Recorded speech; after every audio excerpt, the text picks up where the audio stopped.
and it goes back and forth just by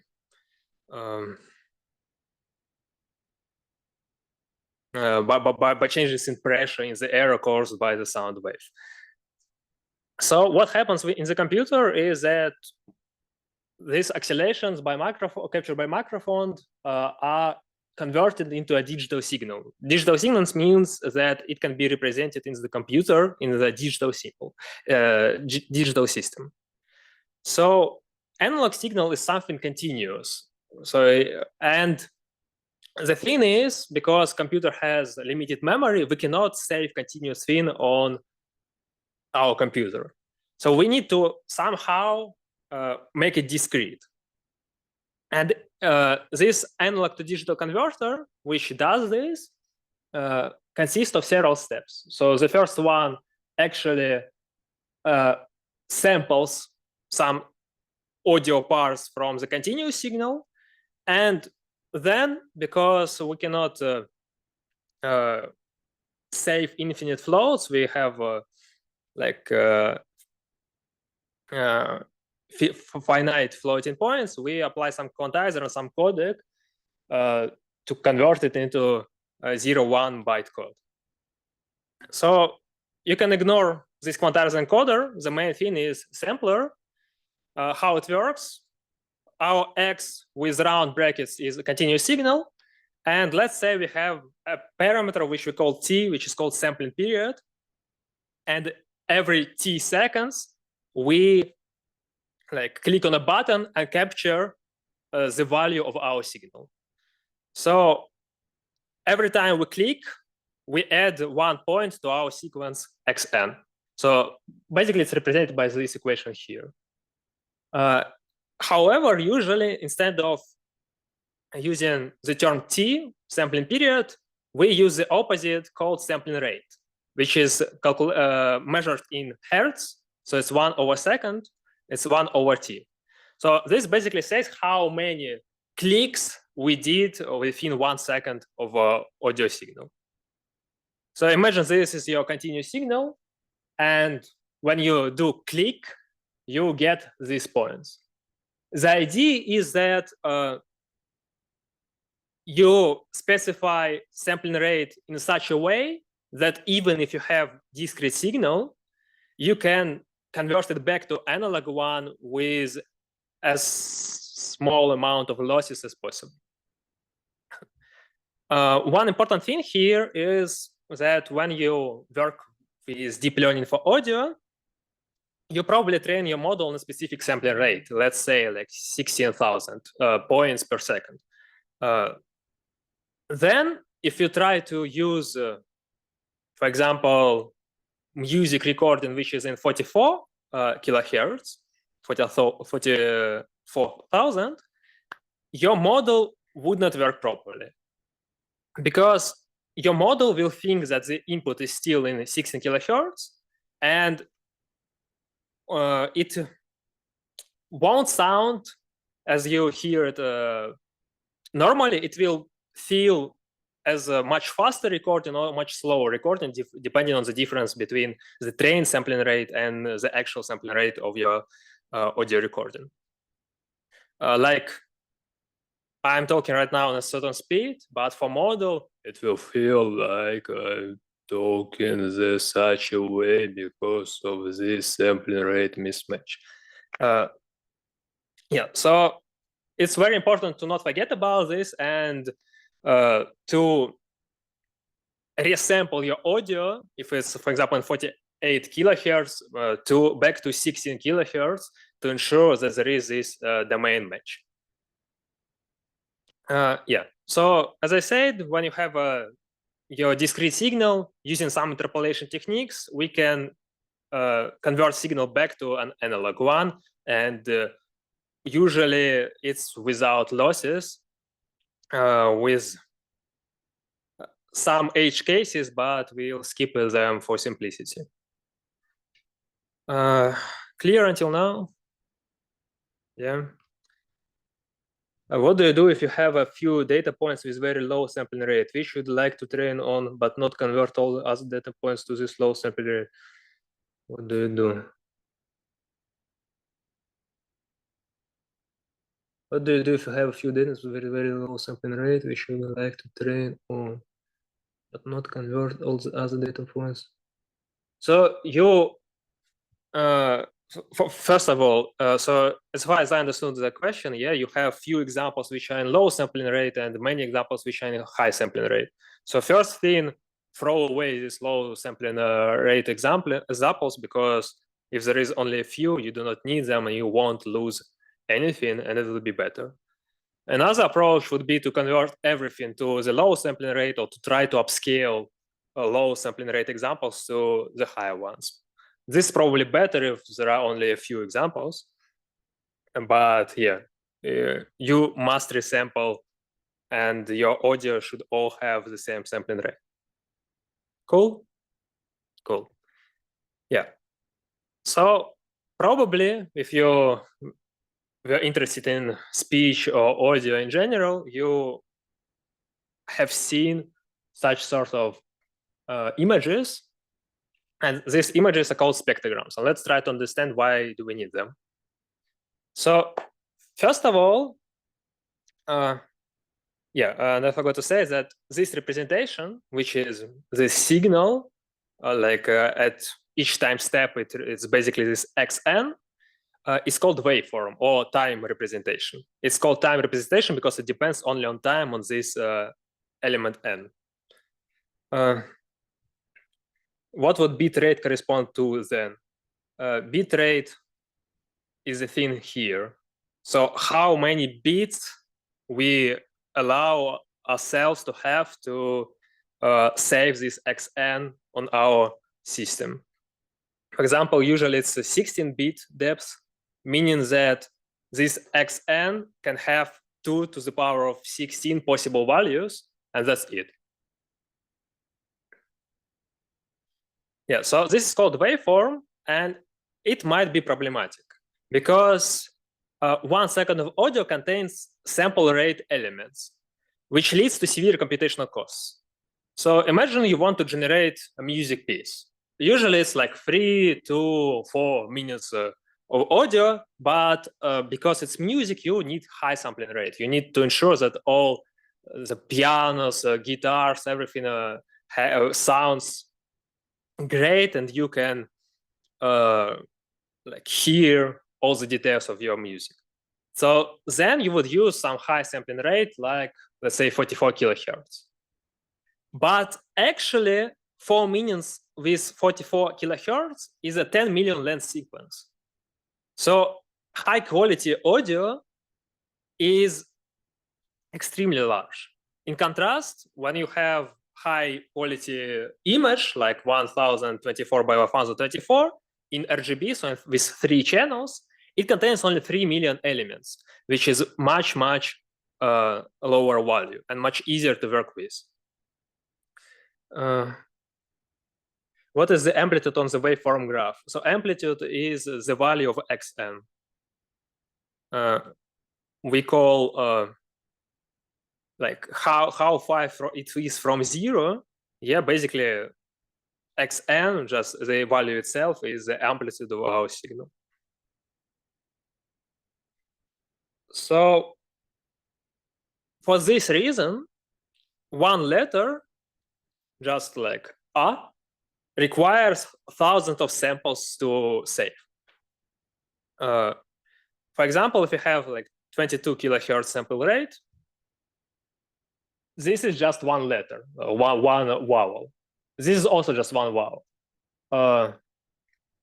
And why it is a problem?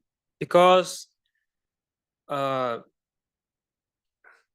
if we take only part of it, we wouldn't understand that this is like a specific sound, a specific letter. We need to save all this long sequence, and one vowel is just a small portion of the whole context that we say when we say like long sequences, long text sequences. And the last problem is it's very hard for you to understand whether you are saying loudly, like this one, or whether it's your voice plus some noise in this representation. It's not clear because when you say something louder, these amplitudes, these values here, they will become much larger. But also when you add some noise, which is like, let's say, you turn on your old TV and it sounds like shh, or just rain dropping, it all feels like this long line with values of amplitude going from like one value to another like this. And they add some volume to your waveform. But if I didn't write here that this is voice plus noise, you would never know that this is not speech, this is something noisy. Is it clear? Yeah, I'm sorry that I'm probably speaking badly today, but it's gonna be better in a moment. Yeah, so that's why we need something else. We need to understand we need to have another view on our audio to fix all these issues of a need for long sequences or for not having an ability to distinguish between voice and noisy voice, let's say. So that's where some math comes to work. And it gives us the thing called frequency. So what is frequency? Actually, like all these sounds that we hear, as we said, is some accelerations that we capture by microphone, yeah, or that we capture by our ears. So it can be said that it can be proven that all these accelerations that we hear are actually some sum of the sinusoids. So you all know how sinus looks like. So it looks like this. And if we sum all the sinuses together, we'll get our waveform. So when we speak, it's actually a mixture or some summation of different sinusoids. And these sinusoids have different weights. Like we do a weighted summation. And what frequency means is basically, let's define several sinuses, which will be like standard for audio domain, and say that each of these sinuses will have a certain weight for it in this summation. So this frequency basically says what is the weight of this sinus. It is done through the thing called Fourier transform, which in terms of linear algebra is just a change of a basis. So let's say we have our signal fx, and we calculate this integral with this e to the power of I something something. So actually, if you know Euler formal equation, so this e to the power of something is sinus plus consists of sinuses and sine and cosine with different value written here. So this different value is actually a frequency of our sinus, and that's why we call this frequency domain, this sort of representation. So when we change our basis from time domain through Fourier transform, we get into frequency domain with these weights for these sinuses. Let's have a look at the GIF here. So this is your signal, and you said that this is a sum of certain sinuses with certain weights, like these weights.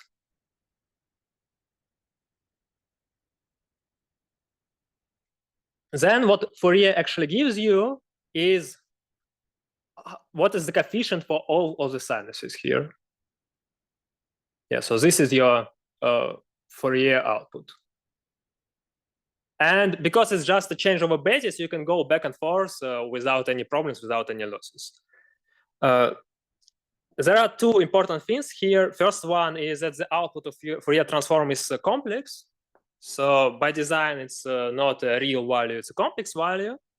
And secondly, that because we work with discrete sequences, we use discrete version of this transform, which is written here. And your frequencies are defined here with 2 pi k divided by n.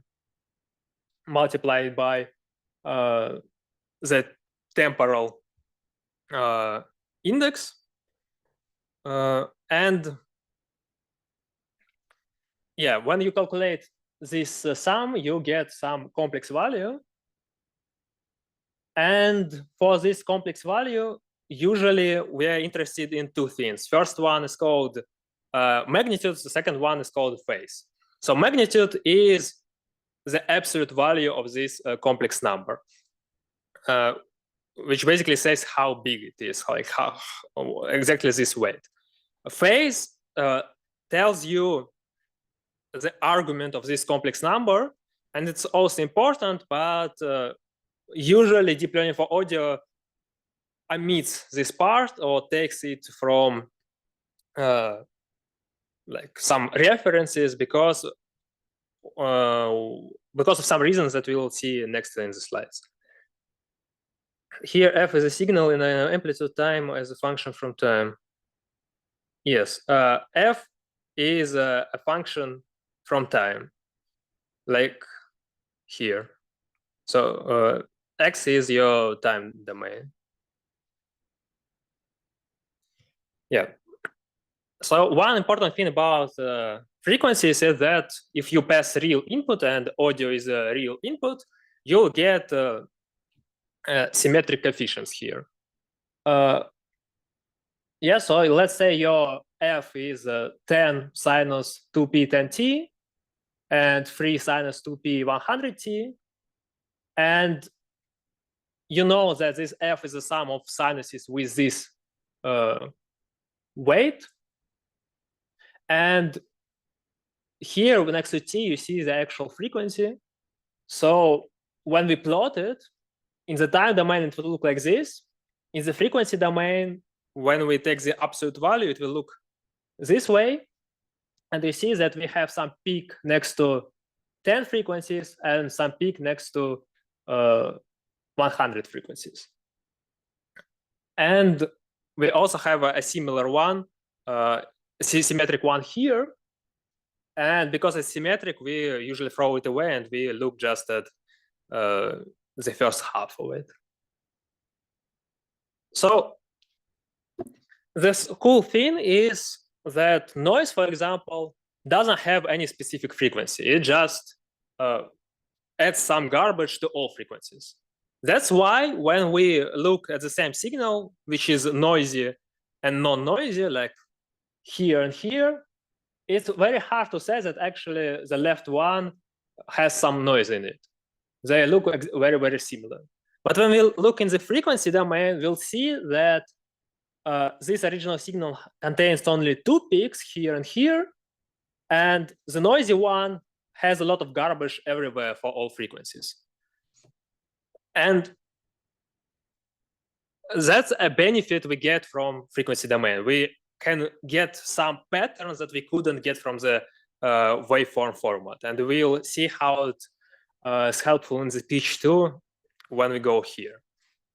So the problem with frequencies is that it's just a change of a basis. And when we have a long audio sequence, we can, of course, change it to another long sequence by changing the basis.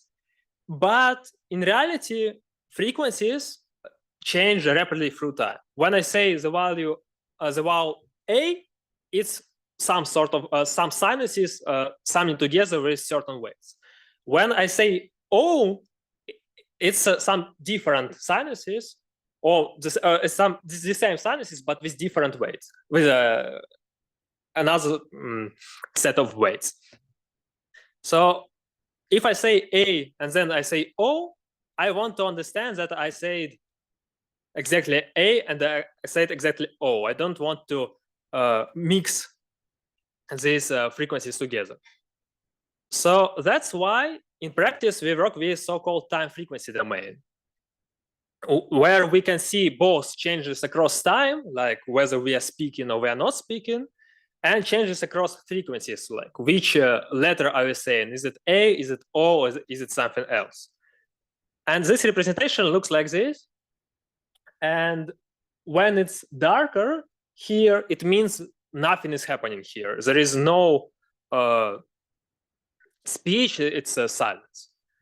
When we see some brighter colors, we understand that something is going on, and you probably see that there are some lines here which are going from the bottom to the top in a certain pattern.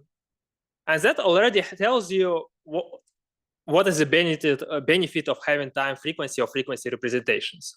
Actually, when people are speaking, their speech can be defined, or let's say better, modeled as a harmonic signal plus some noise. So when we say sh, this sounds like noise.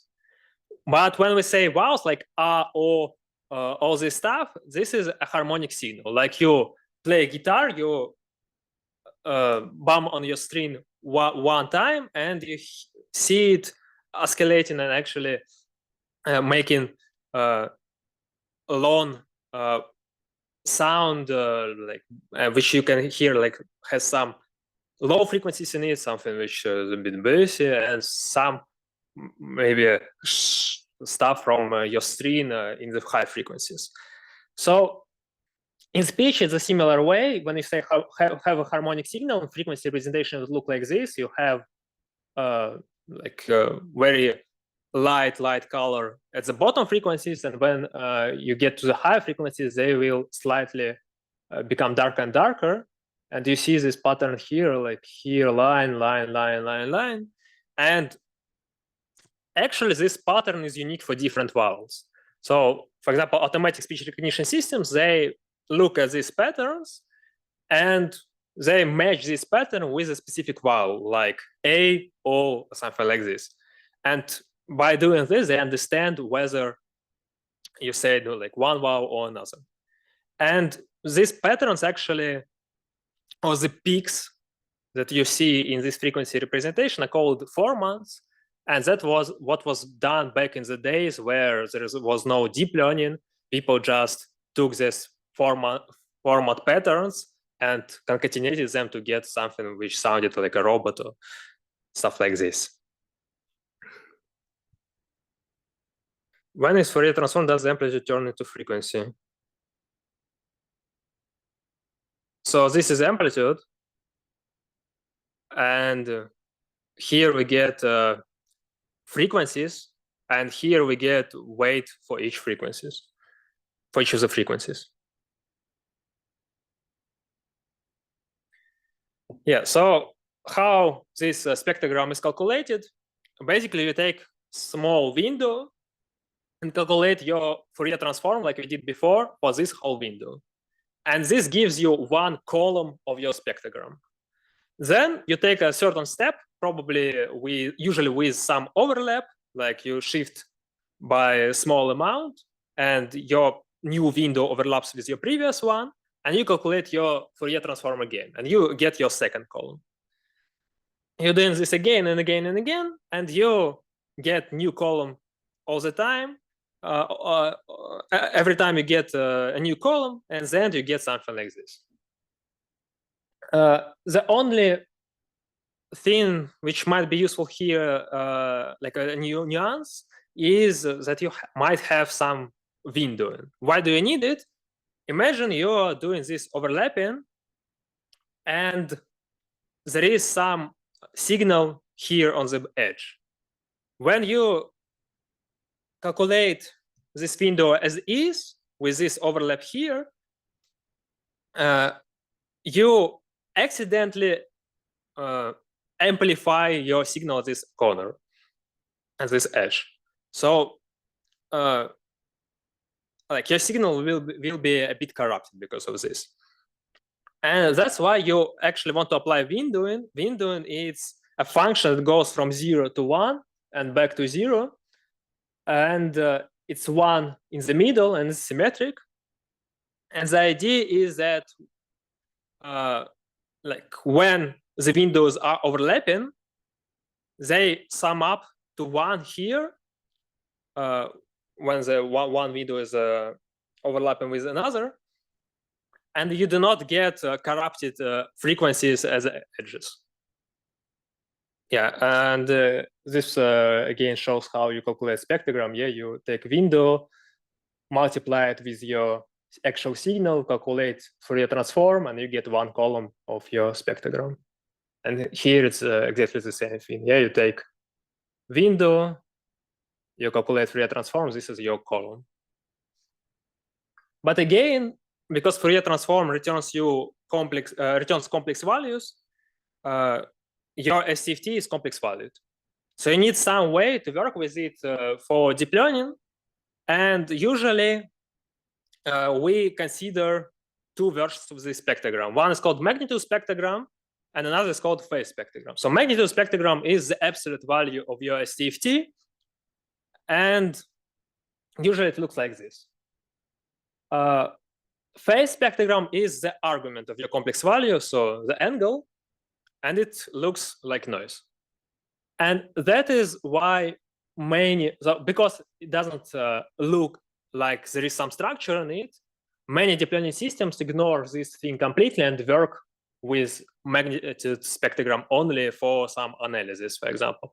So your automatic speech recognition system, for example, looks only on this thing and it ignores this thing completely to understand what text you're saying in your speech. The problem is that usually low frequencies has much more energy in them than higher frequencies. So instead of working with magnitude spectrogram directly, we want to calculate log element-wise and go from here to here. Now the order of elements is much more closer to each other, and we can see that something is changing both in the high frequencies and in the low frequencies, not only in the low frequencies like here. Yeah. And as I said, like if this thing is noisy, we'll understand that there is some noise in our audio. It's not just like me saying something louder. And regarding this, I already said, yeah, that if we have some peaks in our frequency domain, this is called formants, and pattern of formants represent certain values. Good thing is that if we have both magnitude and phase, we can invert our transform most of the time, because as I said, the Fourier transform is a change of basis. So if we have our CFT, we can usually transform it back. The problem here might be with your window function and how you overlap them.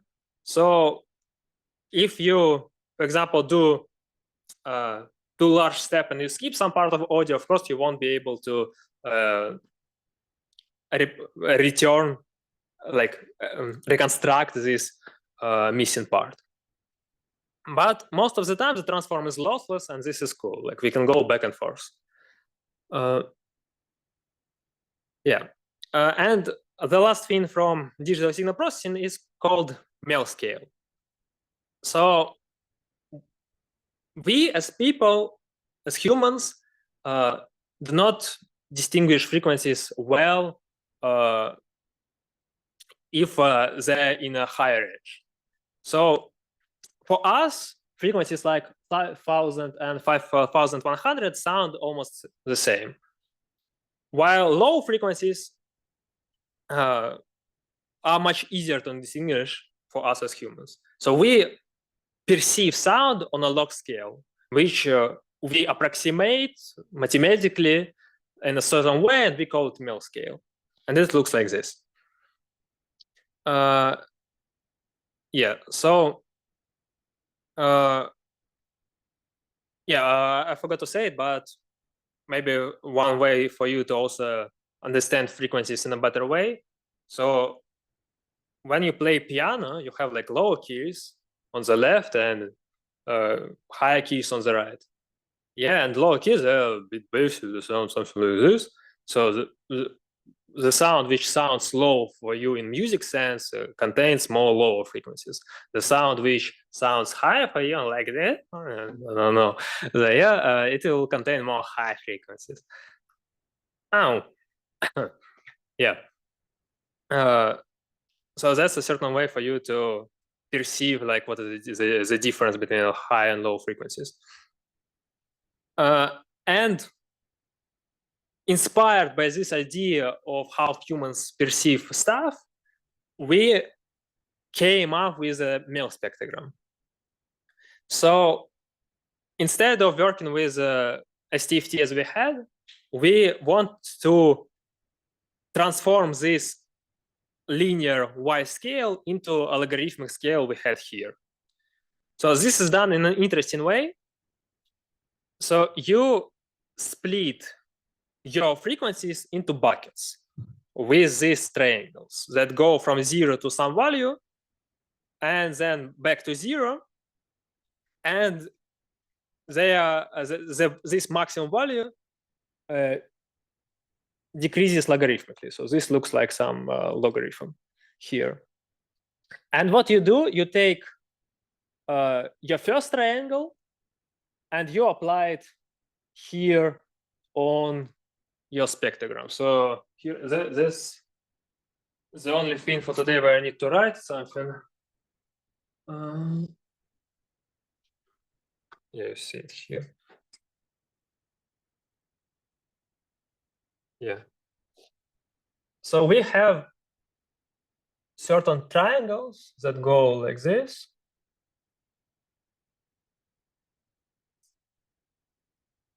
Yeah, and this is something like a logarithm here. What we do when we have a spectrogram, we say, let's take our first triangle here. Yeah, it's 0 everywhere except for this triangle, and apply it as weights here. So all these rows will be with a weight 0, and these rows will be with the weight on this triangle here. And we aggregate all the rows with this weight, and we get one first row of our Mel spectrogram. Then we take the second triangle. It will be something like this. And this is just another set of weights. And we calculate the sum again. And it's going to be our second row of Mel spectrogram.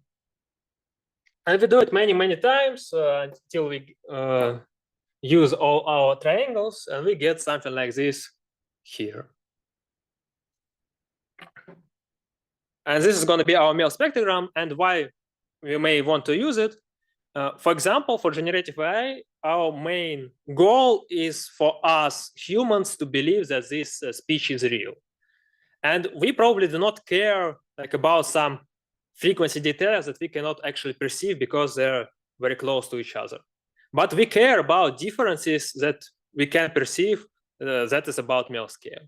So generative systems, they usually try to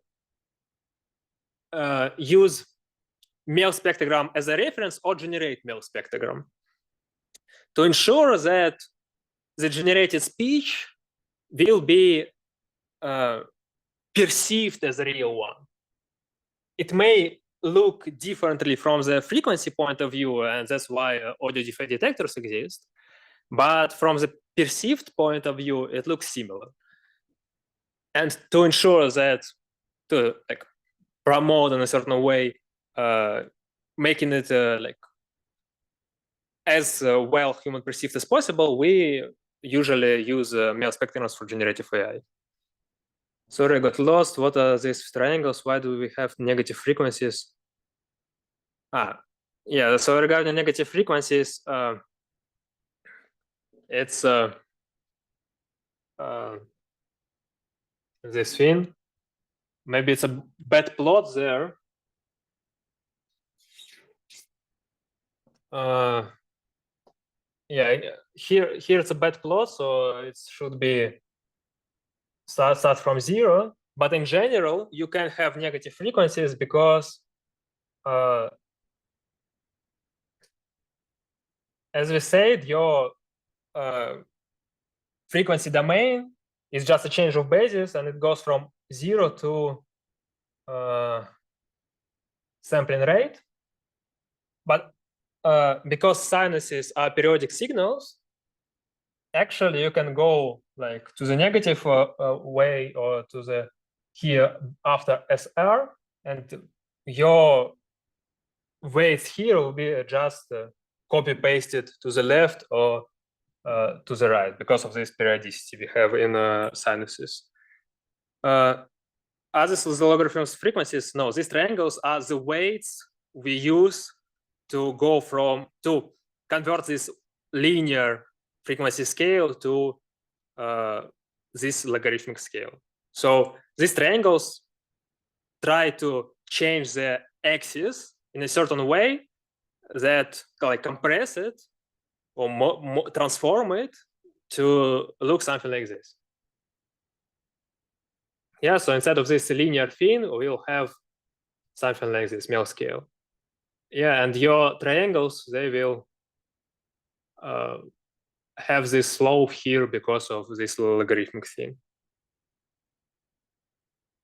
So basically, we apply a logarithm to frequency, right? So we apply it to the axis, not to as an element. So converting to Mel scale is not taking the logarithm of each value in your image here. It's you want like here you have, let's say, here it looks like we have like 8,000, but actually it's not 8,000. It's let's say 200 rows. Here you have, here's the number of rows depends on how many triangles you used. So you change the y-axis itself. You are not taking the logarithm of the values. You want to, so like these frequencies, high frequencies, they sound almost the same for us. Yeah. So we want to have wider triangle for these high frequencies and combine all these high frequencies into one single row to make them like, for us humans, we do not hear any difference. So we say, okay, in this row, there won't be difference between, let's say, like 300, 3,200 and 3,000, something like this. So what is the duration that we need actually? So first we come up with triangles which are weights. The number of triangles defines the number of rows we're gonna have. Then we take each triangle and we use it as a weight coefficients for the rows of our spectrogram. So we have our triangle here, and this is our spectrogram. And we say, let's use this row with this weight, this row with this weight, this row with this weight, this row with this weight, and they are going to be zeros because the triangle is 0. We sum everything, and we get one row in the Mel spectrogram. Then we use another triangle, and we get the second row in our Mel spectrogram. Clear? No, not clear. Maybe we can do just for one triangle. But so let's say you have like frequency, let's say, I don't know, like 200 here, and so it should be not so wide because it's low frequencies. It should be like, let's say, 250, yeah? And in total, we have, let's say, 8,000 hertz. Okay? So we have our spectrogram.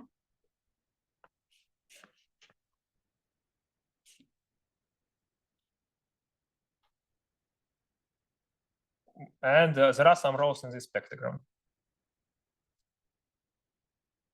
And this frequency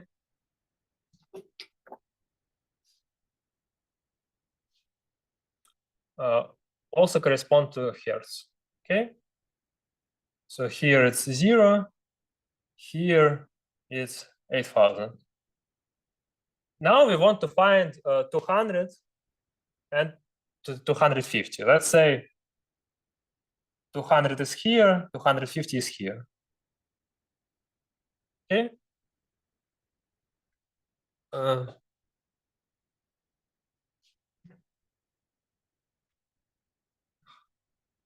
We look which rows like get into this region and what weight we should give to this row.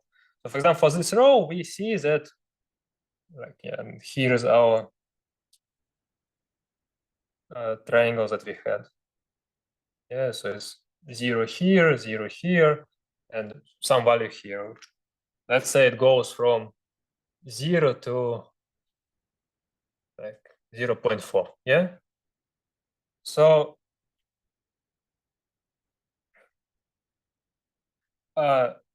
we see that this row gets into this region with some value, let's say like 0.3. So we say, okay, this is gonna be 0.3 multiplied by the first row, plus we see that this thing gets into some other value here. Let's say 0.25. Yeah, we say 0.25 plus multiplied by the second row, this first row, second row. And let's say that all others, they do not get into this region because it's so narrow. So plus 0, everything else. We sum all these rows and we get the single row of our Mel spectrogram. Basically, we relate something like a logarithmic function for this. We want, instead of having a linear scale here, like 0 to 100, etc., and we want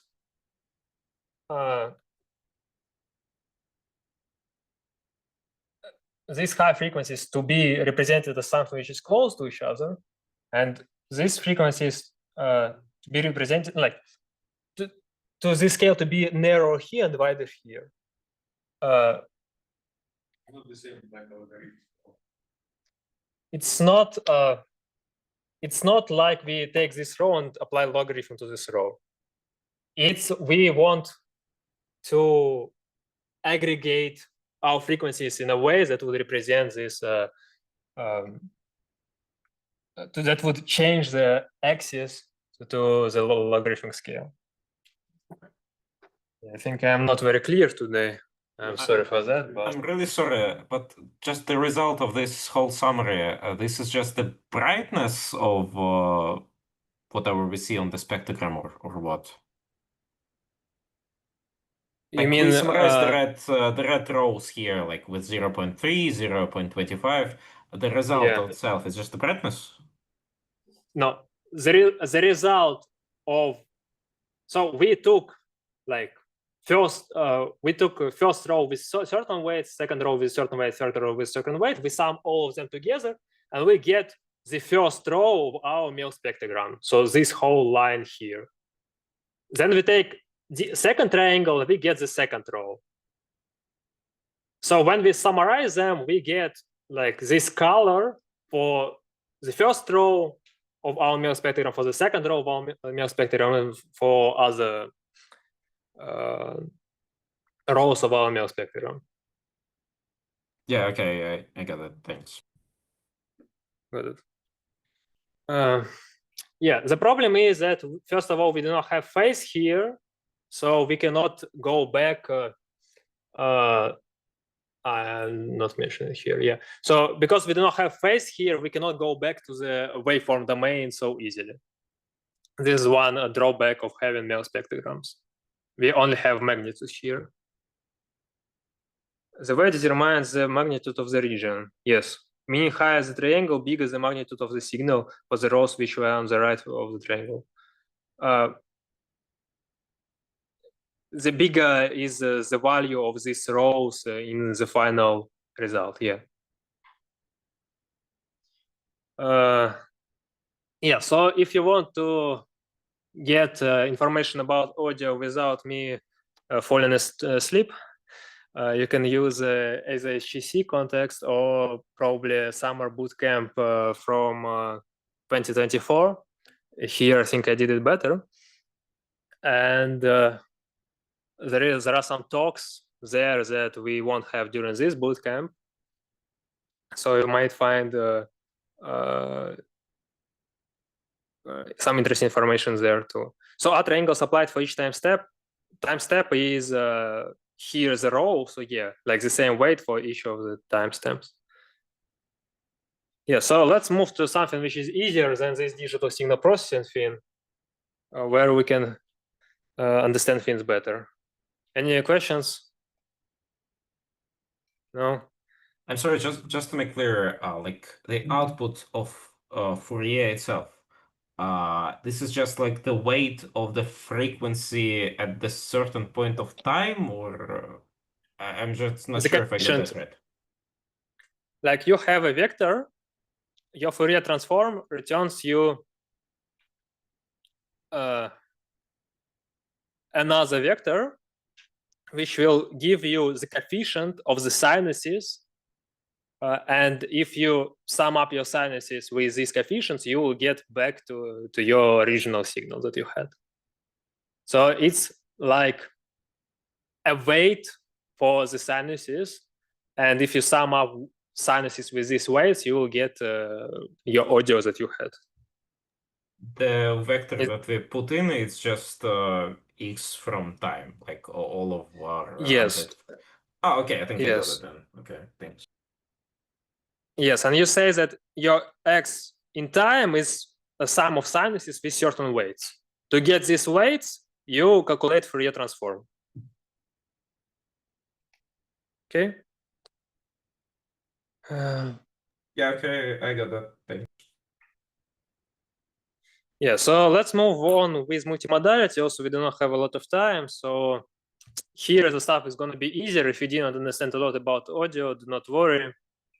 First of all, we will have another talk tomorrow, and probably Aline will do it better than me today. And secondly, the only thing you'll need to understand that, okay, we have some vector representation, like time representation. We have some image-like representations, this magnitude that we had here or here.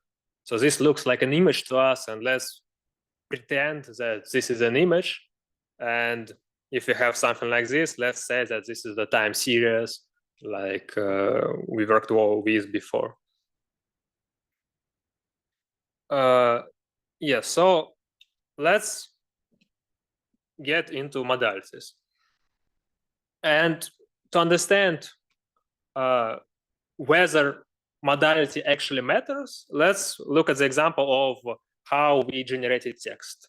So as you remember from previous week and from yesterday, we can have something like encoder-decoder, which is transformer, another transformer. We have our input sequence, like in French. We encode it into some representation here. And then we use this as a query for our decoder, which generates the first letter here. Then, when we generated the first letter here, we put it as input to our decoder, and it generates the second element, the second word. Then it generates the third word, etc. So it could be only a decoder without any encoder. It works exactly the same way. We just calculate self-attention and not this cross-attention thing where we took like query or key and values from the encoder. So it will look like this. And if we wanted to do a classification, it would be a similar thing. We would add a special token at the beginning, which we call CLS token. And this CLS token, when we calculate attention for it, it will aggregate information from all other tokens, and therefore will collect like all the relevant information we need to understand what is the class for this sequence, for this text sentence, like whether this is text about sport or about something else. And we just calculate some MLP on top of this CLS token after our encoder and get the class label. So for vision, actually, we can do exactly the same thing, and that's very interesting. So how do we do it? We have our image, and we split it into so-called patches. What is a patch? Is a small region of our image, let's say 16 by 16. So we take our image, we cut it into pieces. Each piece is like 16 by 16 or 14 by 14 sometimes. And let's look at these cut pieces. Let's give them number based on their row and their column. Let's say that this is 1, 2, 3. This is 4, 5, 6. This is 7, 8, 9. And let's put them in this order, like in the order of numbers that we gave them. Then what we can do, we can just flatten them. As we discussed during first week, we can convert image to just a lone vector. So if you have 16 by 16 patch, small piece, it will be converted into 256 vector, 256 image. 256 vector. The vector of size 256. Then we do exactly the same thing we did for the text. We add positional embedding. We have our transformer. We have our special CLS token, and we apply MLP on top of it to get the class, like what is shown on this image. And for audio, we can do the same thing. We had our image-like representation that we call spectrogram. We can split it into pieces, like 16 by 16, order them, put them as input to our transformer, add some CLS token, and do audio-based classification. So actually, no matter what we use, text, image classification, or audio classification, we do 3 steps. We split into sequence, like for text it is split on tokens, for images split on patches, for audio split on again patches. Yeah, I forgot to say that for vision it's called vision transformer, for audio it's called audio spectrogram transformer. Then after we have this, we create vectors. For text, we use nn.embedding because this is a single number, like some code, and we need to convert it into some vector representation. And here we just use nn.flatten. And then we pass as input to our decoder or encoder, like to our transformer. And transformer only sees input of vectors. It actually doesn't care about modality. So modality is just an abstraction for us humans. For transformer itself, it doesn't care. All it sees is some vectors which we as humans believe mean something, but for him it's just a set of numbers. Yeah. So this is not restricted to transformers. Other techniques like RNN, CNN, diffusion, autoencoders, etc., also treat input as a vector, a sequence of vectors, sequence of matrices, tensors, etc. And it doesn't depend on modality. That's why, like when you, for example, learned how to apply transformers in NLP in text, you actually know how to do this in computer vision or in audio. And you may find a lot of similar research publications that do exactly the same thing. Like they saw, okay, this works in NLP, let's do exactly the same thing in computer vision. Yeah, we had transformer in NLP, let's apply it to vision. Oh, we have VAT and we have millions of citations. Oh, now we saw something works in CV, let's do the same thing in audio. Or we saw this in CV, we saw this in NLP. Like NLP is some time series thing, CV some image thing, and we have our spectrogram, which is kind of like time series plus image. Let's combine them and do some audio paper.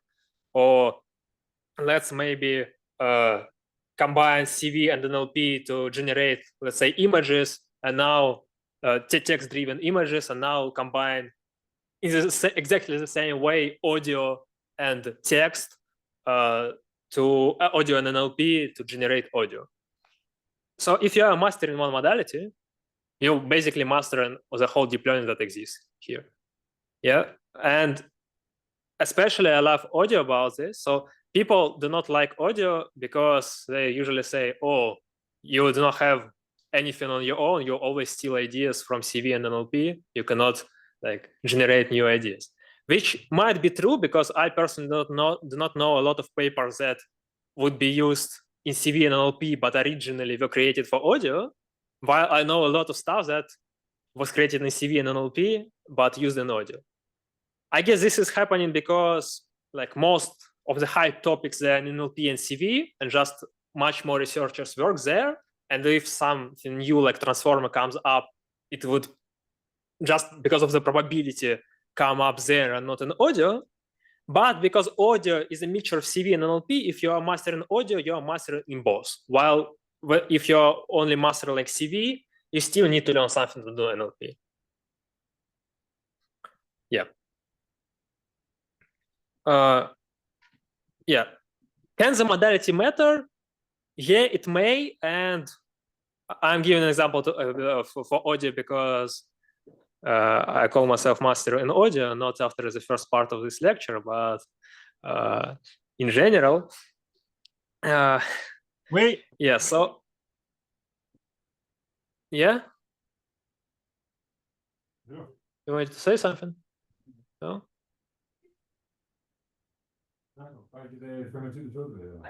I'm gonna mute you then. I want to ask, is this the reason why you specialize in audio? No, just because I like music, I specialize in audio. And then I found other ways to tell people why I'm doing this and to inspire them to do audio instead. Yeah, so let's see an example when audio can actually, when modality can actually matter. So the idea is that you know something about the domain and you can integrate this knowledge into your system to make it even better. So let's look at the conventional convolutional layer. So in 1D, it will look like this. You have your sequence yn, which is your input sequence xn, and this is your filter in your conv1D in your PyTorch thing. And this convolution basically calculates this thing. And this is your output yn. So if we apply Fourier transforms that we learned to this thing, we'll see that convolution appears to product in the Fourier space, in the frequency space. So this looks like we have frequencies for our input x, and we scale them by what we had here in our filter h. So convolution, like convolution layer, all it does, it applies some sort of filtering in audio sense to your audio. Let's look how it works. So just before I use this like video here, you see gray area here. Gray area is your x w, which shows you your magnitudes, your like frequencies for this signal. And this yellow thing will show your hw. So if it's flat like this means you are at all hw are equal to 1 and you are not scaling anything. But if it's going down here, you'll see that it will attenuate like high frequencies or attenuate low frequencies. Let's look at the example. Here is the low pass because, and here's how you remember it, everything below this frequency passes through. And the one down here is the high pass, because everything higher than this frequency passes through. Clear? Yeah, so you saw that The one up here, here there are this H line goes down. Yeah, high frequencies again attenuated, and you actually heard something like this. Not you didn't hear any high frequencies. So this yellow line that we saw, this H for convolutional layer, if you train like some, let's say, speaker recognition system on some speech signals that will try to understand who is speaking, like is it me or let's say Mark, for example, here. So the first layer in your neural network will learn filtering with this sort of H. So this is the yellow line that we saw in the video. And it looks extremely noisy. But we see that it actually tries to find a certain band, like a certain area between minimum and maximum frequency, and amplify these frequencies and attenuate all others. And potentially have different subbands, like you have one band here and another band here, or small band here, another band here. So let's help our system and tell it how to generate these subband filters, how to do this non-noisy stuff instead. Yeah, so this is noisy. This is not noisy, but it tries to do the same thing. It tries to give more energy to certain frequency ranges between Fmin and Fmax. So you can do it instead of using this Hn, you will use this Gn here, defined like this, where you have only two parameters, Fmin and Fmax. And if you convolve it with your signal, let's say we have Fmax equal to 8,000, Fmin equal to 3,200. If we convolve our filter with our input, we'll see that frequencies above 3,200 disappeared. Yeah, they were attenuated by this filter. Again, because of the spectrum is symmetric, yeah, we should like look on the left part and ignore what is happening there. Why do you use the sync function? So sync function actually looks like this, and if you calculate it Fourier transform, I don't know if people on Zoom heard. So why we use sync here? So if you use sync and calculate its Fourier transform in Fourier space, it will look like a rectangle. So if you want to mimic this behavior, and we want to have something like a rectangle to pass only frequency between Fmin and Fmax, if you go back to the time domain, it will look like a sync function. Not taking out the frequencies, just in that band. Yes. Yes. One thing to remember here is that we are working on computers, so everything is imperfect, meaning that if you want ideal bandpass, so-called ideal bandpass filter, we should indeed cut all the frequencies below Fmin and above Fmax, we would have an infinite sync function, because sync function is sinus x divided by x is infinite. We cannot have infinite sequences on computers, so we'll need to truncate this sync. But if we truncate this sync, actually, we won't have exactly zero here. We'll have a small wave. So if you look precisely, you'll see that it's not exactly zero. It's some very, very small value here. What is sync itself? Sync is sinus x divided by x. And it's what we get if we go from the Fourier space to the time space from a subband frequency domain that looks like this.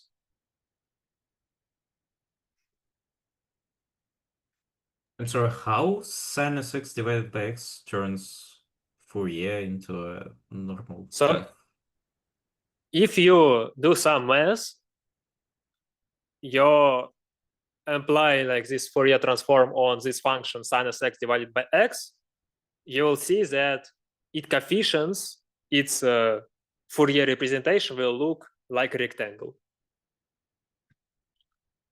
So we won't go into these math details here, but like a rectangle function and sinc function are paired. If you start with rectangle function and apply Fourier transform, you will get sinc. If you start with sinc and apply Fourier transform, you will get rectangle.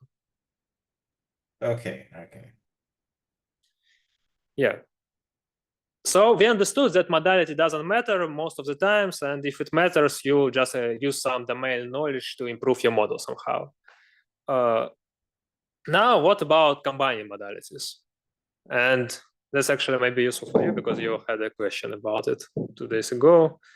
So what we can do with modalities, with combining them, why we may be interested.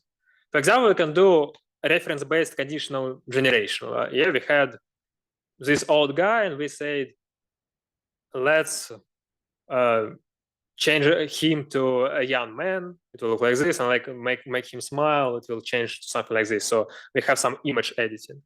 Another example for audio is here, and I wanted to show it to you. It's called sketch to sound, and you understand the idea by this video here.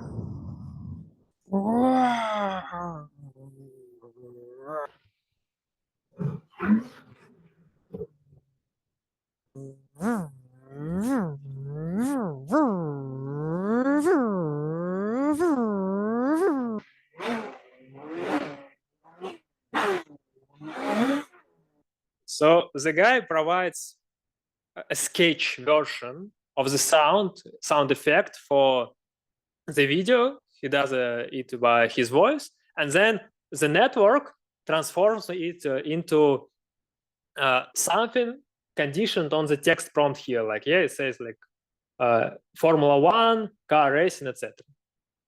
Yeah, and this the architecture will look something like this. You have your audio sketch, you extract some information from it, like how loud is the signal, what are the pitches of your signal. You have your text prompt, and then you will apply the diffusion that we'll cover tomorrow, I think, to generate your output. And another maybe a cool example here. So he plays on guitar. The guitar is converted to bubbles or bubble.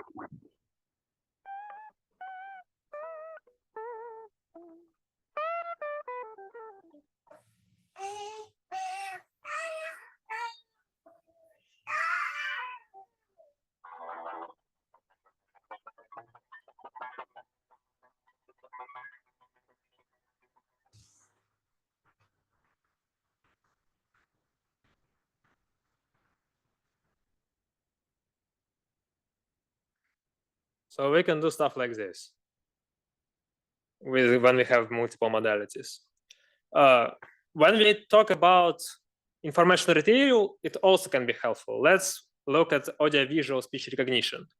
When I say the word bear without context, it's hard to understand whether this is bear, which means like an animal, or bear, which means something else. But when we have a visual modality, like we have an image of a bear, we understand that this is this bear, not that bear. And we can understand which spelling should we use. Also, it may help us in noisy conditions. Yeah, if imagine there is a lot of noise around me, you can look at my mouse and try to understand what I'm talking about. But if you didn't see my mouse like this, yeah, you would probably won't be able to understand what I'm talking if there would be a lot of noise here. So how can we combine these modalities? There are different approaches, and when we combine them, we call it fusion. So fusion basically means combination, like making one condition on another, etc. So one thing is called early fusion. And in early fusion, you take one neural network that somehow processes. So in in early fusion, you take your first modality, take your second modality, and you combine them as early as possible, probably without any neural network on top of them. You just like directly take raw visual features and raw acoustic features, and you, for example, concatenate them. And then you apply a huge neural network on top of them that would do all the processing. Late fusion is when you have independent neural network to process video or one modality, another neural network to process another modality, let's say audio, and then you take their outputs, combine them, and apply like something simple like multi-layer perceptron on top of that to get your output. Intermediate fusion is something in between. You still have a neural network for visual features for first modality, another neural network for the second modality. Then you combine them somehow, and then you apply another huge neural network on top of that to process it even further as a mutual thing. So what is the idea here? So for early fusion, that's actually how the brain works. So we get like visual modality, like I see you, I hear you, and I start processing this at the same time. The problem is that, for example, video can have several frames per second. Audio has another sampling rate. In audio, we may have, let's say, 10,000 samples. In the same time corresponds to only like, let's say, 10 frames in video. So we need to somehow combine sequence of length 10 with the sequence of length 10,000. And that might be a problem. Like we need to synchronize them, to upsample, maybe downsample them, might be problematic.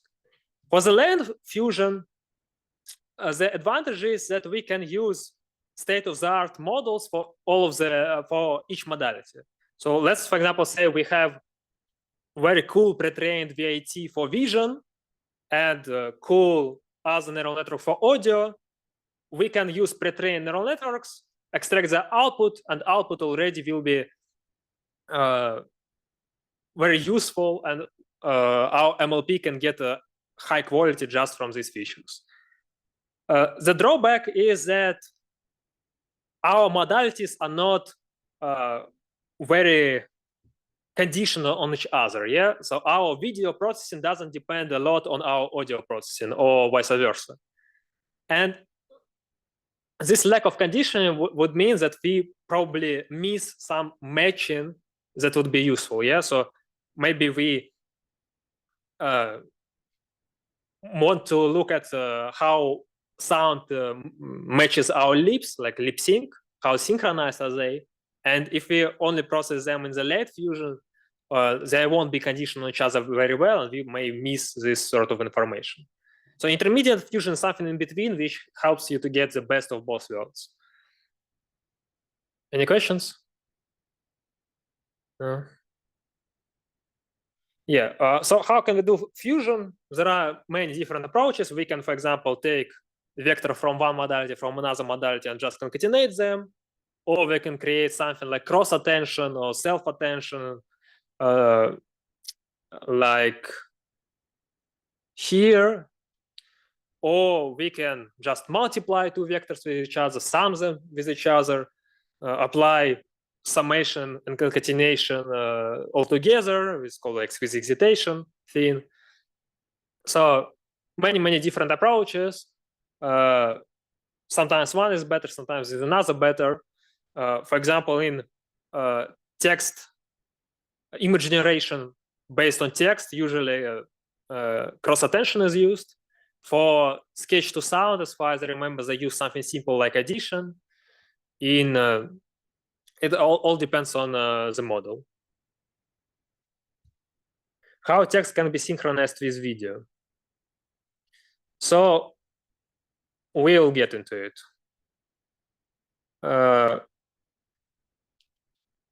Yeah, so let's try to combine text and visual modality, more specifically text and image modality.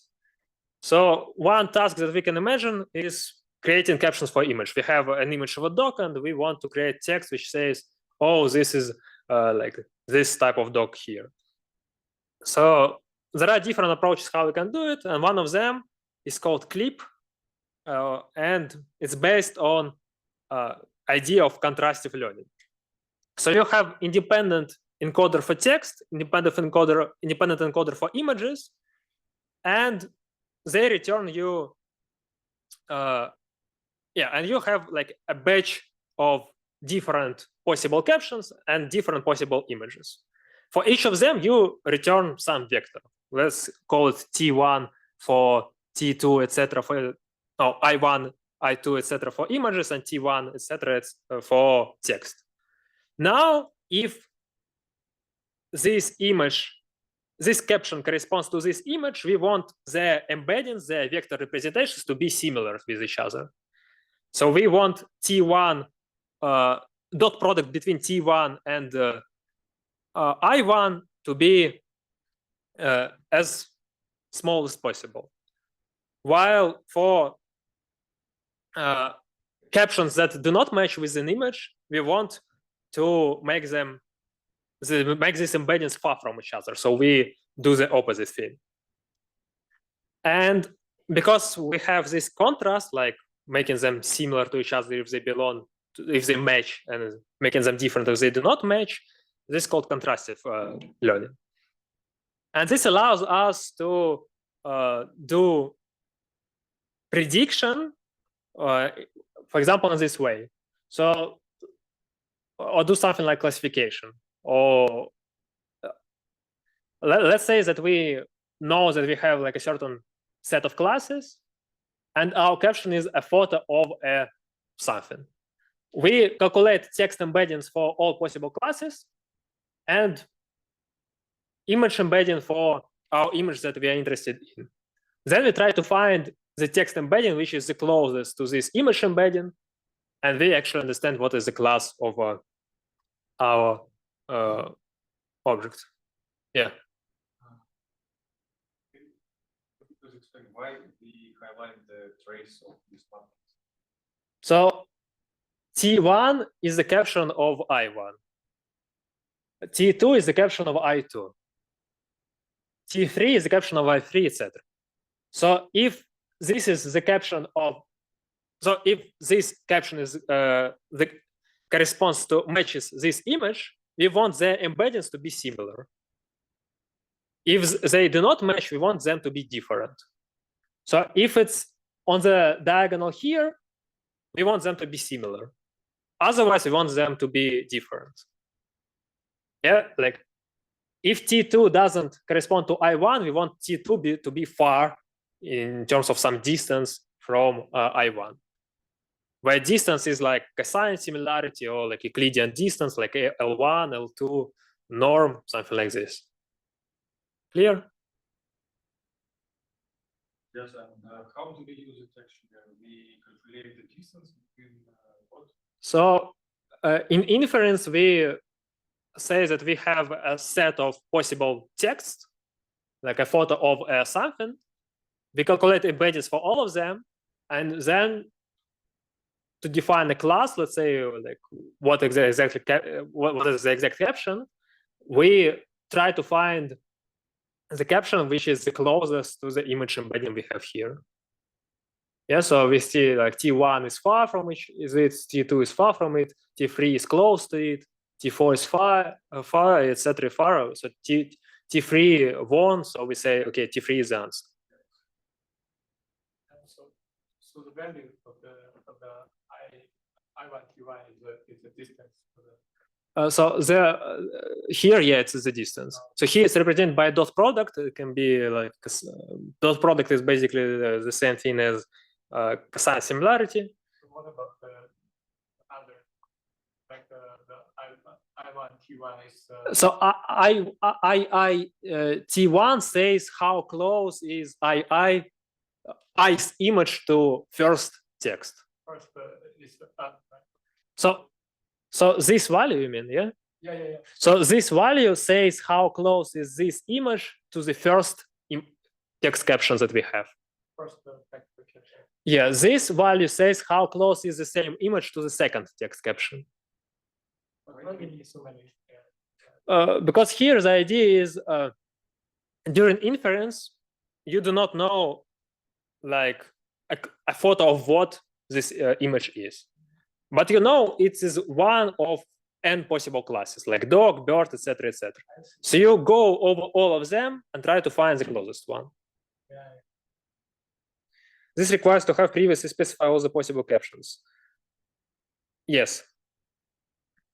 But the useful thing here is when you train it, you can use it for other models, which, for example, want to get as input something which is represented by text, something which is so if your model wants to treat images, let's say, and text more or less the same, to have similar embeddings, you can do some sort of contrastive learning and replace no, how to formulate it.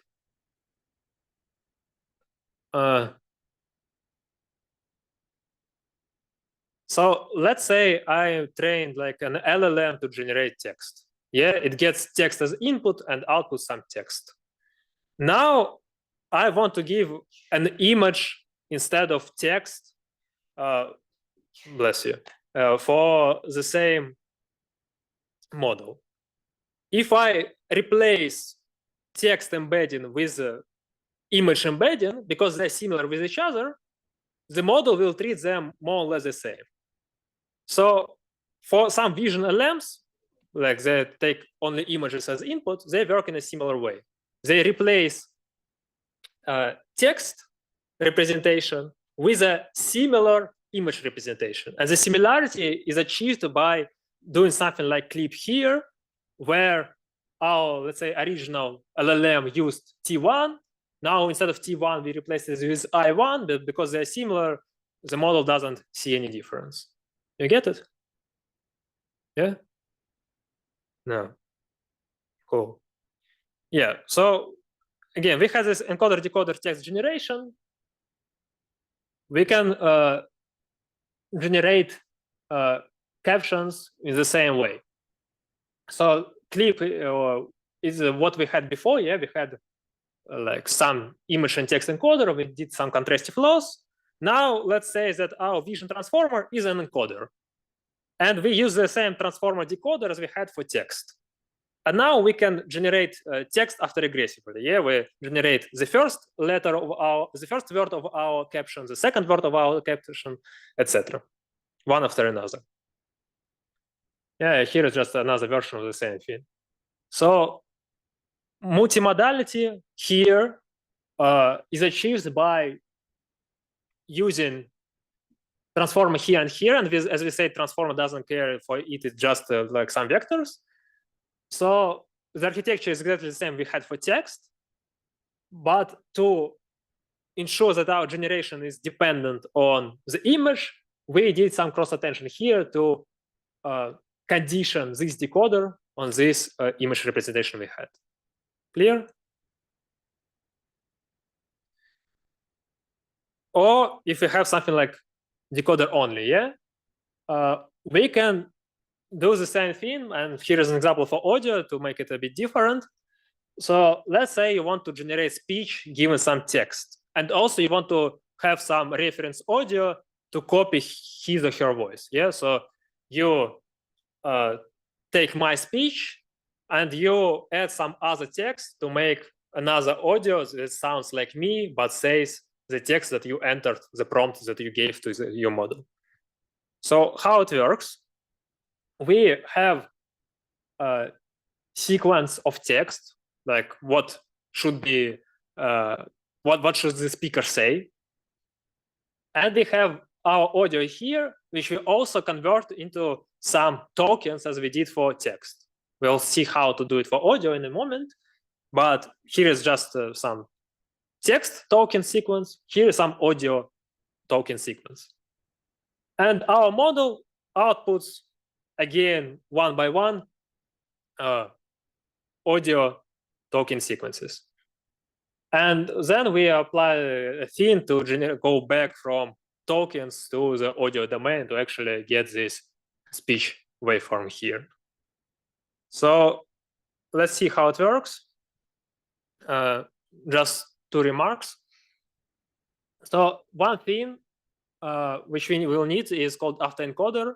It's basically a model that converts your input to some latent small representation Z and tries to decode it back and reconstruct it as perfectly as possible.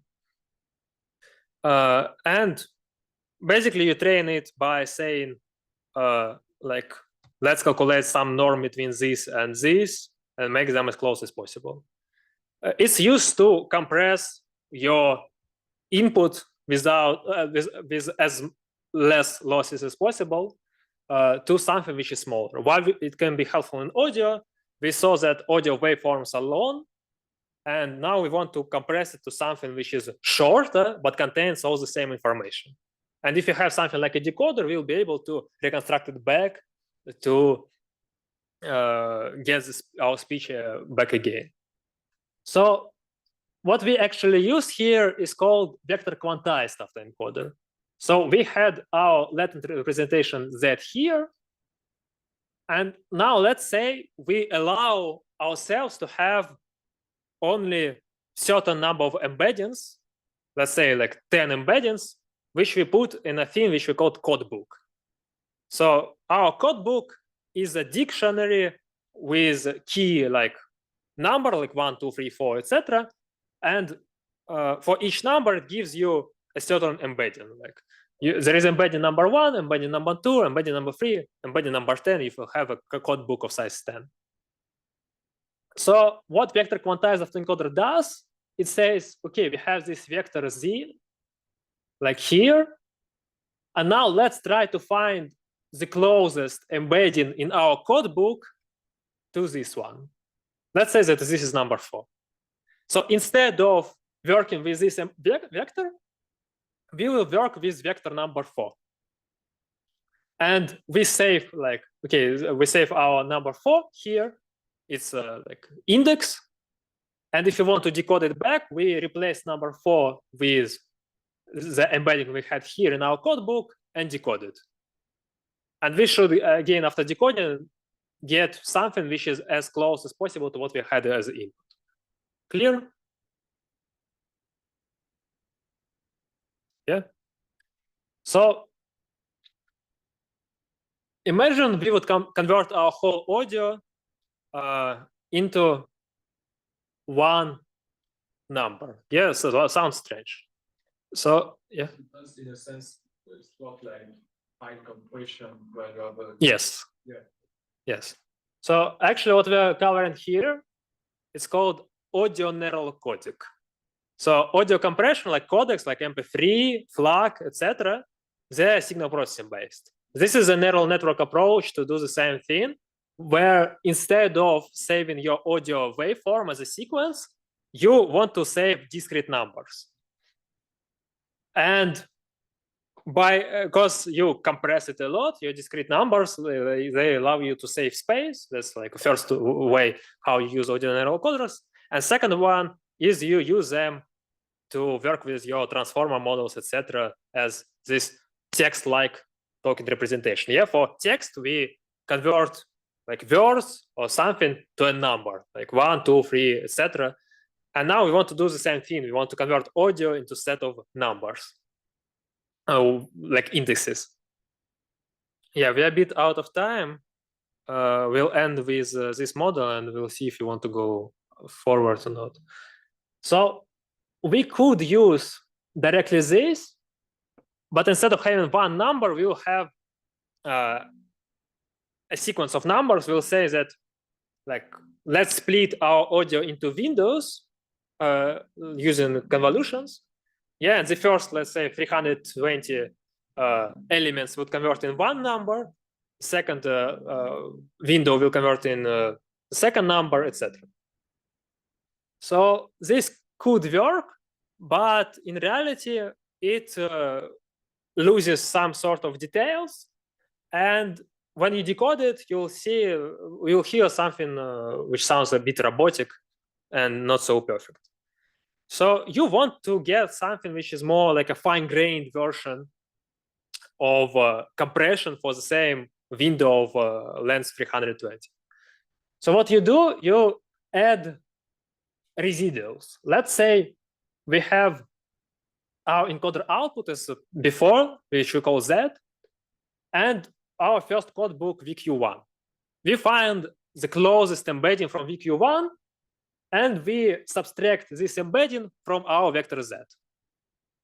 And we get some other embedding, which is not 0. Yeah, so we are not finding. So it's not necessary for it to match Z again perfectly. So there is some difference, and now we want to approximate this difference by embedding from codebook number 2. We again find the closest embedding. We have subtracted, and again there is some small difference. It's much smaller than before. And we want to make it even smaller, and we use the third codebook. And now we use embedding from third codebook. We subtract it again, and we get even smaller difference. So because we add many codebooks, we make the difference between embeddings much smaller and smaller than if we had only one codebook. And that results in much better approximation of this latent vector Z that we had as input, and therefore much better decoded, reconstructed audio as in the output. Clear? So the problem with that is that our window converts to a sequence of codes. Yeah, so we had like index from this codebook, index from this codebook, index from this codebook. So in first codebook, our audio was converted to this set of numbers. But on the second codebook, it was converted to another set of numbers. So we actually have 8 multiply, like if you had 8 codebooks, we have 8 multiplied by the number of, by the temporal dimension here, codes. Yeah. Why do we have 8? We could have like 12, could say. Why are they different? So the idea is that if you have only one codebook and you replace Z with your representation from this codebook here, yeah, you replace this with this green, yeah. There is some difference between them. They are not ideally, they do not match them, each other ideally. Why we cannot combine them with one? Because you want to save your audio as index. You want to get something which represents the idea of tokenization in text, where you convert like words into certain index in your vocabulary. We want this thing to be represented as a single number, like this embedding as a single number. We do not want to match this and this together. Like we actually do not, like if we know this, we do not need this. We can use the decoder directly. But why do we have 8 books instead of 1? Well, because let's say that we have only one code. The chat asks what is the difference exactly. Could you say what you're talking about? What difference? So here, when I say about difference, I mean like we have embedding here, we have embedding here. They're similar to each other, but they're not identical. So there is some distance between them. Now we want to make this distance even smaller. How do we do it? We add a second codebook that will How do we create this second? I guess that will be.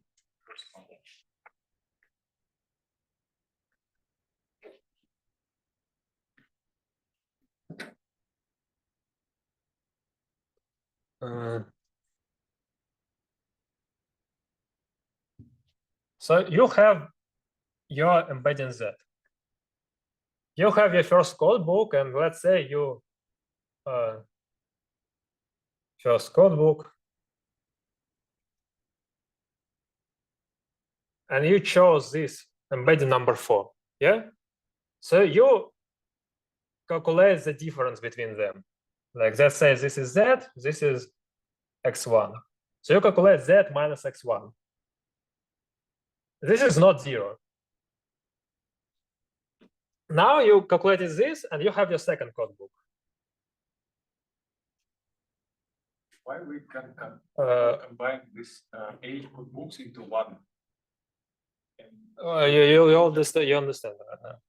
So now what we do, instead of trying to approximate this code book, this Z with this code book, we want to approximate this difference with an embedding from here. Let's say it's number 2. And we call it x2. Now we get Z minus x1 minus x2. Get it? So it's the difference between Z and the sum of embeddings from the code books becomes smaller and smaller. So if we had only one, this is some large difference. If we add another code book, we make the difference smaller. Yeah. So the result of the second code book is the representation of the index corresponding to the difference. Yes. So we want to minimize the difference as much as possible. We like add another code book to make their sum as close as possible to that, and it's more fine-grained than only having one code book. So it's literally the subtracted difference of the two embeddings vectors. Yes. Yes. How do you choose a code book? So you start with random vectors, and then your neural network is trained to go from something which is random to something which actually makes sense.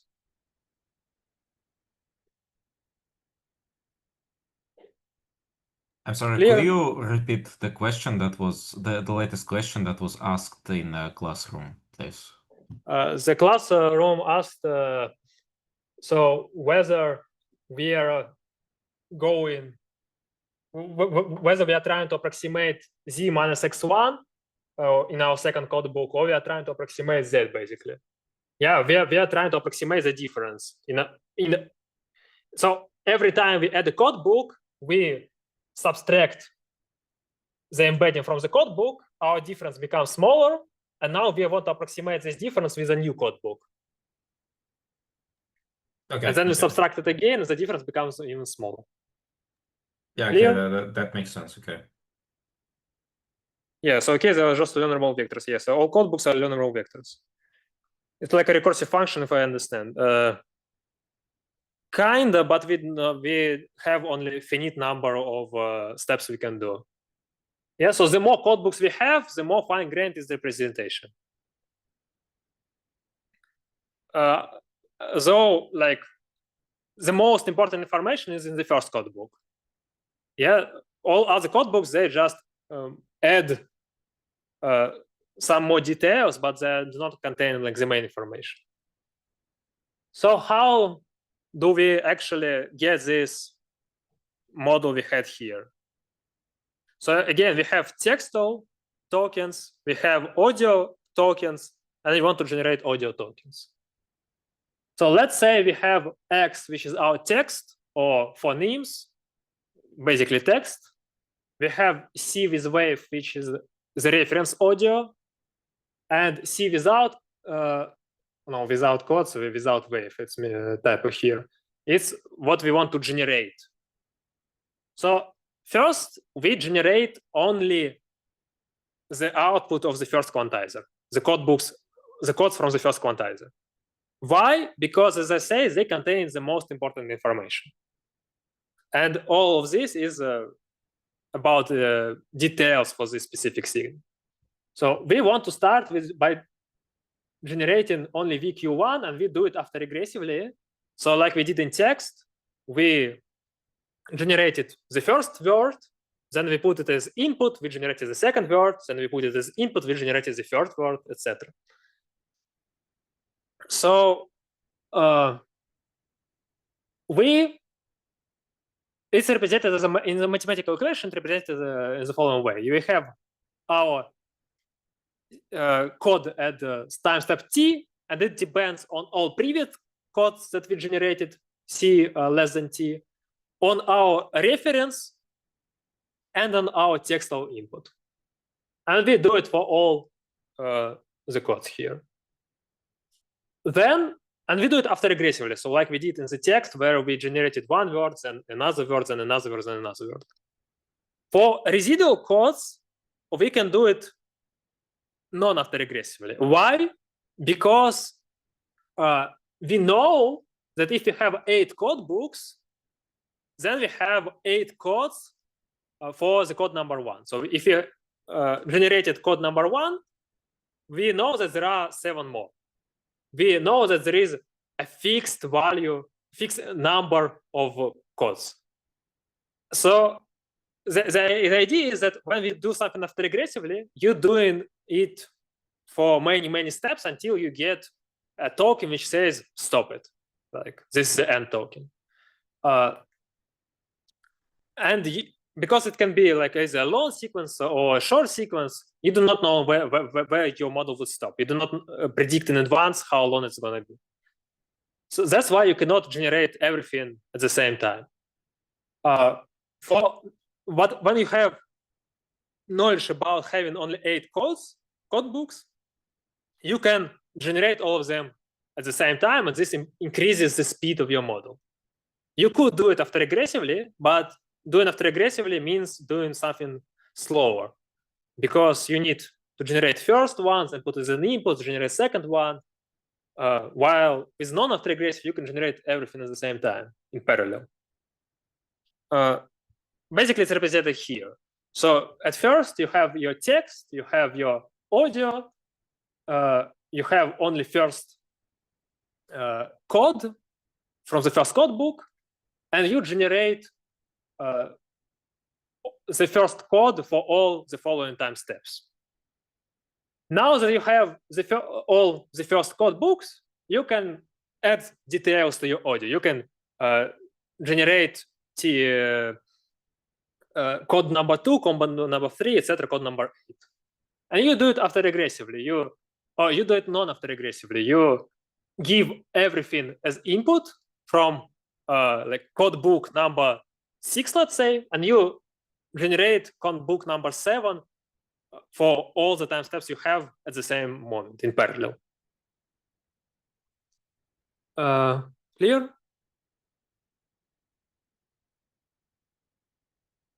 Yeah. So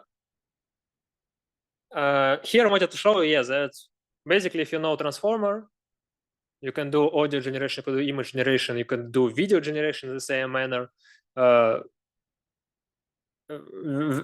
Yeah, so something like this, residual codecs, they exist for images, they exist for video, as far as I know. So modality doesn't matter. Cross-modality and multimodality works in a similar way. Yeah, here we concatenate these tokens. Here we did something like cross-attention. Here we didn't. We did some contrastive stuff. But it's all about having vectors and finding a way like this to how condition one on another, and whether to do it early in your model or late in your model, somewhere in between. So GANs is another way of how you do generation. So before we saw this after regressive thing where we represent our input and output as a sequence of tokens. We have previous number of previous sequence of tokens, and we generate like a new token. Then we generate another new token, we generate another new token. So GANs is another approach for generative AI. Tomorrow we'll have diffusion, which is a third approach for generative AI. But what is the idea? So the idea is let's start with something random, with some random noise, and apply some neural network, like a convolution neural network, that will generate something like some images, let's say, all together at the same time. But because we start from something random, this would look like a trash at the beginning.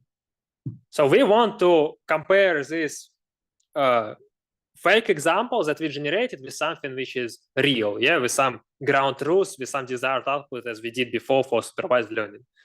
Yeah, so we have our fake images, and let's say we have some real example. So we want to generate something which looks like this. Yeah, so let's say we have like dogs and cats here, and given some random input, we want our samples to also look like a dog or a cat, something like this.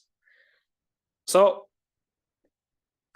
at first we get something bad, and of course we can say like maybe try to match these fake samples with real samples in a certain way using some, I don't know, similarity loss. The problem with it is we could potentially get some reconstruction, but it would be very coarse and look very bad.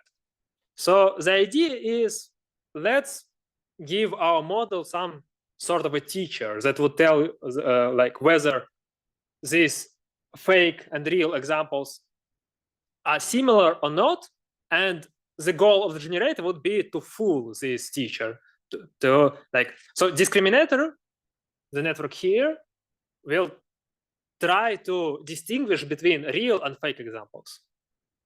Our goal as a generator is to fool discriminator and to make our outputs as close to real ones as possible to ensure that discriminator wouldn't be able to find out that we are mimicking real ones. Yes, so like let's say this is a teacher, we are cheating on the exam, so we want to be able to write exam in such a great way that the teacher would not know that we actually cheated. So for discriminator, this is basically a binary classification task. He tries to understand whether this is like a real input or fake input. And generator tries to generate realistic examples and fool the discriminator. And it tries to generate examples in such a way that the distribution of its outputs is as similar as possible to the distribution of real inputs, real examples. So this is a two-player game where generator tries to fool, like to minimize the loss, and discriminator tries to win. It tries to maximize the loss. So when we have this discriminator and generator thing, we play this two-players game with called min-max loss, something like this, min-max adversarial loss, and it works the following way. So we want the likelihood of real inputs to be as high as possible. So we want to maximize this thing. And we want the likelihood of fake examples to be as small as possible. So we do one minus here, and discriminator aims to also make this thing. So discriminator aims to make this thing as high as possible, meaning to making log dj as low as possible, meaning that the likelihood of gz being like real becomes smaller and smaller. And generator's goal is the opposite one. It wants to make its likelihood to be as high as possible. So this is the original way of how you can formulate it. And from it, you can extract like the special loss for your discriminator. Discriminator loss depends on discriminator and generator. Generator loss also depends on both of them. And the equation for the discriminator loss is like this, for generator loss is like this. In practice, instead of having min here and 1 minus, we do max, which is exactly the same thing. So this thing with logarithms is the original definition of loss, but actually there is a least squares GAN, which uses MSE instead of logarithm, and VGAN, which uses even more complicated math than this one and the less GAN. So in practice, I would say that people use these two and not the original one. And this may look complicated in terms of terminology, but in PyTorch, it would look very easy. So you have your model, it generates some outputs. You run your discriminator, it generated some outputs. And at first, you want to update your discriminator. And you calculate loss for your discriminator, calculate the backward step, and do optimizer step. Now, the problem is that, one important thing here is this detach written here. So why we use detach? When we update our discriminator, we do not want to update generator. We do not want gradients to go inside generator to make any changes. So by doing detach here, we ensure that gradients won't go through generated X, so they won't go through our generator here. So doing this detach is very important. Yeah, and after we updated our discriminator, we update our generator by calculating discriminator again and calculating the loss for the generator. And again, doing backward step. So in terms of code, it looks very, very simple. And we can also do conditional GANs. So instead of having noise, we want to have like a label. Let's say a label of a cat, a label of a dog. And if we give a label of a cat, our GAN should generate cats. If we give a label of a dog, it should generate dogs. So we just have this condition here. We have our noise as before, and our generation will be conditional. That's the only difference. Yeah, condition can be again, as we saw, like early fusions is like concatenation, cross attention, summation, addition, all possible options that we saw for multimodality. And the classical architecture, for example, like this, deep convolutional GAN. So we start with some vector. We continuously try to upscale it to some image. And discriminator would try to compress it into some embeddings that we can do classification on and say whether it's like a fake or real example. So why we covered this? Because I wanted to show you how to generate defects like this one. Yeah, I get a lot of credit for building rockets and AI stuff. But between us, none of that would have happened if I hadn't taken the deep learning for audio course. It's like the neural network for my brain. You want to be cool? Take the course. Yeah, so we can add multimodality and create multimodal defects in a special way where we first generate audio defect and then we try to match lips of our speaker with the actual audio that we created and create therefore audio visual defects. And the model used for this is called WAV2Lip, and it actually has many applications, not only doing deepfakes. For example, when you watching like Harry Potter, not in English, let's say like in Russian, you want lips to match the dubbed sound. Yeah, you can apply this AI to actually change the lips to avoid this feeling of some mismatch.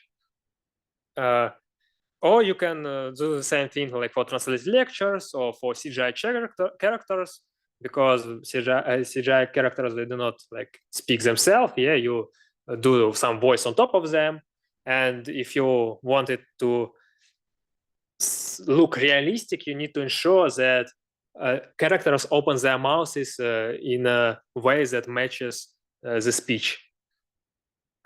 Yeah, and you can create memes. And one maybe non-obvious thing is, let's say you're on Zoom and you lost your connection and your video disappeared for a few seconds. You can generate missing seconds using lip sync. Why this task is complicated? First of all, if lips doesn't match the sound, people can detect it. My Zoom broke. Telephone. Yeah, it works.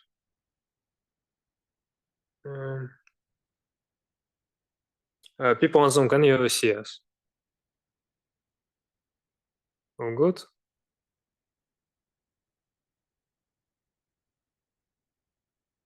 It's my phone lagging. Yes. Yes. Yeah. So, yeah, people can detect these unsynced moments extremely fast, and they would know that something is going on. Secondly, if we train only on certain speakers, it won't generalize to CGI characters, to like other movies, etc., and this won't be useful in practice. So our models should somehow learn to work for different people, for different identities. Secondly, requiring data for these new speakers, like to fine-tune your model, is not a proper way to go, because again, it's not very practical. The third thing is when I change the position, the pose, my lips are moving with me, and the model should adapt to this change in the position. Yeah, so if I'm saying something in 3/4, it should still match my lips, or if I'm going from left to right, or if I'm moving a bit. And also, there are many different phonemes, and the way how our lips works depends on these phonemes. And if we train only, let's say, on 1,000 words, maybe we didn't cover all the possible phonemes that exist, and the ordering they follow each other. So when we go into the real world and there are some unknown phonemes, the lip sync won't work, and again we have the problem that something is not matched. So what Waftolib does? So previously, the idea was to use GANs and generate the whole face or the lip region of the speaker based on some audio context. But the losses that were calculated were some L2 or L1 norm losses, the difference between real frame and a fake frame. So the model actually learned to generate the frame, to generate the face, and not to generate the lips, because the lips is a very small portion of the whole image. So for model to get small loss, it was very important to generate the hair, to generate the face, and it started thinking about matching lips only in later epochs in the end of your training, which is not what we actually want to use lip sync for. Secondly, when we try to understand whether lip sync is good or bad, we also need to look at the temporal context, because maybe the word, the lips correspond to the phoneme, but the same phoneme was said a bit differently on the previous frame. Then we would see some jumps in how our lips move, and it would again lead to some inconsistencies. And the third thing is we need to ensure that our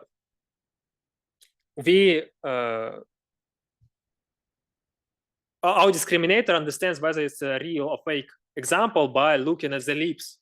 And because we have many different people, many different identities, classic solutions they would look at the whole face, and they would focus on some visual thing, whether there are some visual artifacts or something else. They wouldn't care that much about the lip sync matching to understand whether it's real or fake, because again, lips are only 4% of the image. It's a very small portion.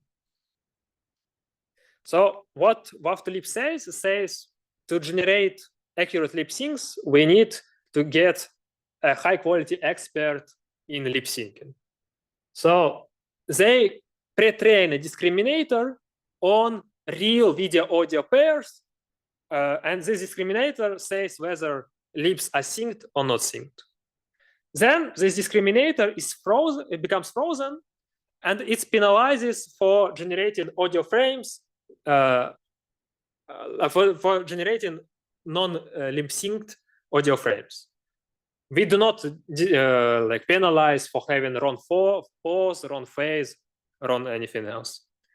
But because we do not have this penalization, we will need another discriminator, second one, to actually ensure that visual quality also stays as high as possible.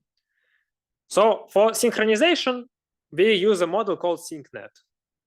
We have video as the input for one encoder, audio is input for another encoder, and we do something that we saw in clip, where we say that if these lips match this audio, we want embeddings to be similar. If they do not match, we want them to be far from each other. How to get a data set like this? We have our video of lips and our audio, and let's say we have like 5 frames here, and like for 2 seconds of frames here, 2 seconds of audio here. We know that this is the same video, so they are synced. Then let's shift audio by no, I was wrong. Yeah, we take 5 frames here and audio corresponding to these 5 frames, and then we shift audio by a long period to ensure that this audio is not, it doesn't correspond to this portion of frames. Yeah, so we shifted this audio here, and we take audio which actually corresponds to these frames, but give it as pair to these frames that we had before. So they are non-synced. And we do contrastive learning as we did for clip. So this is this cosine loss. And the only difference from the model I showed you is that we use colored frames instead of grayscale ones. And this cross entropy, no, cosine loss, I guess, should be instead of L2 loss. Well, no. Cross entropy loss leads to cosine similarity. That's fine. Yeah. So cross entropy loss instead of L2. And finally, our WAV2 lip. So we have our audio and our audio encoder. We take audio segment corresponding to 5 video frames, and we get some embedding here. For video frames, let's say we want to take these 5 consecutive frames and change the mouse in these frames to correspond to this audio that we have here. How do we do it? So we take, so these 5 frames, they actually match this audio spectrogram, but we want to, no, I was wrong. So we take 5 random consecutive frames and 5 corresponding consecutive frames. So these ones are synced with audio, these ones are not synced. Now we take these non-synced ones, and we want to, based on the pose, the phase on these non-synced ones, generate a synced version of these red frames, which are synced to these audios that we had here. To do so, we take the real example and we remove the lips. We mask them with the black region. And actually, what is going on is gonna reconstruct the mouse by taking the reference of how the mouse, how everything looks like from here. And it would generate it like this. So then when we generated frames, we'll calculate the reconstruction loss, like just how similar they are in terms of L1, L2. We will use our SyncNet that we saw before to understand whether the lips are synchronized or not. And another discriminator that would look at the frames overall and try to understand whether there are some visual artifacts or everything is clear. And we train this as a GAN using this pipeline that I showed you here. Any questions? No. Yeah, and finally, let's look at the demo, which is again fun.